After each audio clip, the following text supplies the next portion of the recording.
All right, let's just dive right into this. Today, we're unpacking NASA's newly released, highly detailed plans for a permanent moon base. We are looking at a concrete, fully funded blueprint, and major industry players are already on board. But, the real story here isn't just about returning to the moon, it's about what the moon actually represents for the entire future of human spaceflight.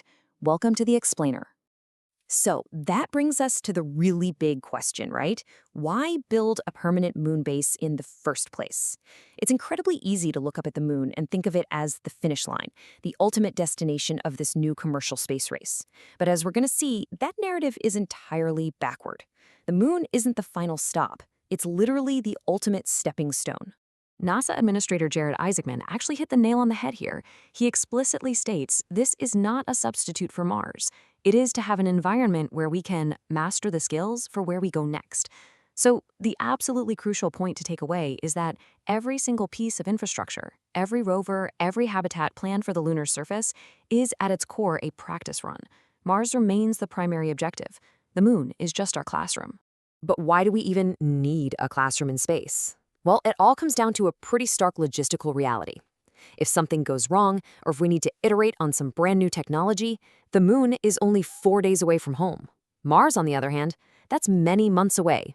When you're testing unproven life support systems, or learning to mine lunar regolith, or setting up surface habitats, practicing 4 days away is a vital, non-negotiable problem-solving step before attempting a massive, multi-month, high-stakes journey across the solar system.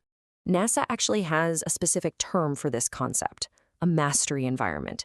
Basically, this is a localized testing ground to learn survival skills, utilize critical resources like water ice, and develop foundation technologies. Essentially, the moon is our sandbox. We have to figure out extraterrestrial logistics, like how to actually operate machines in low gravity and extract resources, before we can ever hope to survive, let alone thrive, on the red planet. Section 1. NASA's 3-phase moon plan. So this roadmap builds out across a really methodical timeline. Phase 1, which stretches through 2029, focuses entirely on high-reliability landings and the foundational science of survival. Phase 2 steps it up, building out the necessary heavy infrastructure, like massive power grids. And finally, Phase 3 aims for permanent human habitation. And this methodical progression, it kicks off very soon. In late 2026, we're going to see Moon Base 1, which is the first privately funded lunar lander mission utilizing Blue Origin's Mark 1 Endurance lander to deliver payloads directly to the Shackleton connecting ridge. Section 2, solving last-mile mobility. Okay, moving beyond just landing the payloads, we hit our next major hurdle. How do we efficiently transport heavy cargo and human astronauts across the lunar surface to build out the logistics of this new economy? Jared Matthews, the CEO of Astrolab, acutely refers to this as the last-mile mobility problem. And solving how we move heavy cargo across the surface brings us to a stark contrast between our past and our future. During the Apollo era, we used bespoke rovers that were famously abandoned to collect moon dust after just a single mission. That was very much the era of flags and footprints. But now, in the Artemis era, we're building modular, multi-use rovers designed from the ground up for a long-term economy. These are platforms built to survive for years, functioning both with and without a crew. To truly understand the scale of this technological upgrade, just consider this number: 200 kilometers. NASA has awarded contracts to companies like Astrolab and Lunar Outpost to build 1-ton vehicles for early Artemis missions that are capable of traversing up to 200 kilometers. To put that in perspective, that's 4 times the distance of any previous lunar vehicle in history. We're talking about serious, heavy-duty logistics capability here. But hey, before the heavy machinery rolls out, we need exquisite scouting. The operation of JPL's highly anticipated Moonfall drones follows a really precise sequence. Step 1. Firefly Aerospace provides the carrier spacecraft to deliver them to lunar orbit. Step 2. These incredibly engineered hopper drones deploy in flight and navigate completely independently to the surface. Step 3, once they're there, they map the terrain at an unbelievable centimeter-scale resolution. And Step 4, they prospect for crucial water ice. These aren't just simple cameras, you guys. They are exquisitely engineered, classically composed tools for advanced, autonomous scouting. Now, while we're pushing all of these amazing technological boundaries, there are strict geopolitical ground rules at play. NASA's plan heavily emphasizes adhering to the Outer Space Treaty. There are areas of immense scientific interest on the moon, and while there's obviously a strong drive to get there first to deploy these advanced assets, it's being done with a mindful, reciprocal respect for the assets and shared interests of other exploring nations. It's really all about establishing a framework for responsible, shared exploration. Section 3. Surviving the lunar night. -400 degrees Fahrenheit, let that sink in for a second. When the sun sets on the moon, this extreme plummet in temperature makes our technology incredibly vulnerable. It's a fundamental engineering constraint.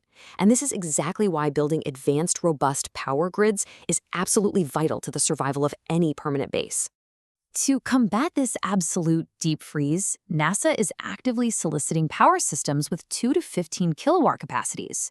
Crucially, they want a seamless integration of both solar and nuclear power sources, coupled with massive storage capacities to ensure long-term survival in the freezing darkness. And right alongside keeping the lights and heat on, they're heavily prioritizing advanced radiation shielding technologies. This is the absolute bedrock of keeping our astronauts alive up there. Section 4. A sprawling terrestrial city.